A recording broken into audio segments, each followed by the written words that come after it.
Hello there and welcome back to another edition of the Hot Lap Classic Remastered. This time we'll take a look at the 1998 Peugeot 306 rally car. Yeah, so last time we was looking at the 306 S16, this time the rally car. What's going on here? Because, as you might recall, there is no 306 rally car that's usually available in Gran Turismo mode on GT2, and you'd be right. You see, these rally cars come from the arcade mode, where there are several rally cars which just don't appear in GT mode, or at least not available to the player. They are in the AI's hands during some of the dirt events, however, you don't really see them much outside of arcade mode. And thanks to the Gran Turismo 2 Plus mod, they are now available as prize cars, and it also shows you how these cars were actually made. All these are just regular road cars that have been racing modified, and then several selected upgrades have been placed onto them. Because of this, if you get these cars in GT2 Plus, you can then upgrade the cars yourself, and then they will become essentially just racing modified versions of the normal cars. If you're wondering why I didn't use the racing modification on the 306 yesterday, that's why, because I knew this was coming, and this is just a racing modified 306, but it says 306 rally car, which makes it cooler. As you can see, 314 horsepower, like with the 306 S16, front wheel drive. The only caveat to this is, for whatever reason, these cars only have stage 2 weight reduction, not stage 3, and you can't apply it to them because they have racing modification. So as a result, this weighs 1,068 kilos, which is 34 more than a standard 306 modified, and 1 more kilo than the car did yesterday. So technically this is heavier than the standard 306, but it is, well, only by 1 kilo in that case.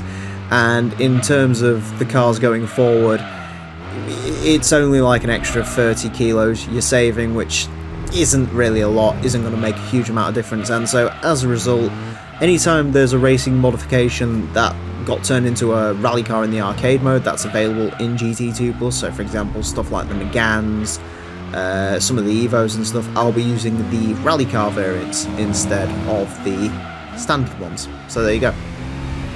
Also, fun fact, I was running this around here. Usually I don't, but I was recording this and I realised this car was exceptionally slow, and I got really paranoid that I've, you know, maybe misunderstood how the rally cars work. But no, as it turns out, I was just stupid and put racing softs on it. So now it has racing softs. So in theory, this should be very slightly quicker than the standard 306. As if by magic, 31.595. Yeah, it should be slightly quicker than the standard 306 because it's a racing modification. Admittedly, there's a lot of downforce going on here. And in case you was curious, these cars are not actually tuned at all by Polyphony. They have parts on them, or they're not actually explicitly like rally tuned. This is, I dread to think what this actually drove like in arcade mode. I don't think I've ever driven a dirt race in arcade mode, like, since I was about 5 years old versing my dad on split screen. So I can't really comment on what these cars are like to drive on dirt, but I can imagine they're bloody awful because they've just got standard racing suspension. It's not softened up for rallying, anything like that. These are just literally race modded cars that they put into the arcade mode, probably because they didn't want everyone to drive the really quick rally cars straight away. They wanted to sort of temper people a little bit with these ones with a couple of weird front wheel drive oddities, which I can respect, definitely. And I do really like it, and in a way I'm a little bit sad these cars, you know, weren't fleshed out and like actually like completely like bespoke vehicles, but at the same time, well, I can use them now, so even if it was bespoke, I could still use them now, and I am quite happy after, you know, several years of wondering about them that they are actually just regular racing modified cars. I've also noticed the Peugeot logo on this vehicle at the back is very slightly floating, which is sort of the reason why it's showing through the replay ghost, which is interesting. Wasn't expecting that.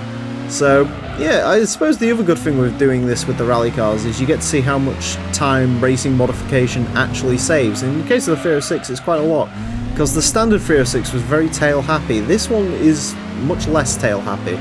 This has actually got a crap ton of downforce on it. While I was looking at the tuning menu trying to figure out what was wrong, 31.595 is the time.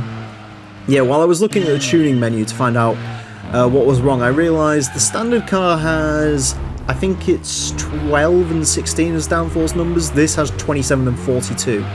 So yeah, a lot more downforce in the 306 rally car. And in the case of the 306 rally car, I think it drove better than the road car. So, and certainly the time does reflect that. That floating Peugeot bit is very slightly haunting. I'm not really sure what's going on there. Maybe the car's really happy to be a Peugeot. Motor cars wouldn't be really happy to be a Peugeot, but this one maybe is a special case. So there you go, 31.595. As usual, I'll put in my 0.2 excuse, but it doesn't really matter.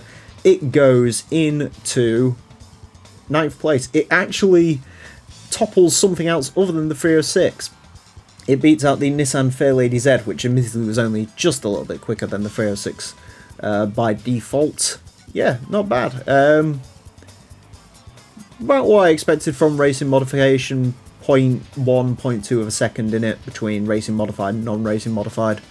Yeah, I suppose the drag hurts it a little bit, but also the extra downforce, even on a track like this, is going to help very, very slightly. So yeah, that's our first rally car. And just to clarify, I won't be doing this every time where I run the road version, then run the rally car straight afterwards. I'll usually leave a little bit of time, or maybe I'll run the rally car first and the road car later, or vice versa. I was just doing it in this aspect so I could explain how these rally cars work, basically. Anyways, that's it for this edition of the Hot Lap Classic. Do hope you've enjoyed. Next time I will be driving something completely different, so join me for that. Until then, farewell.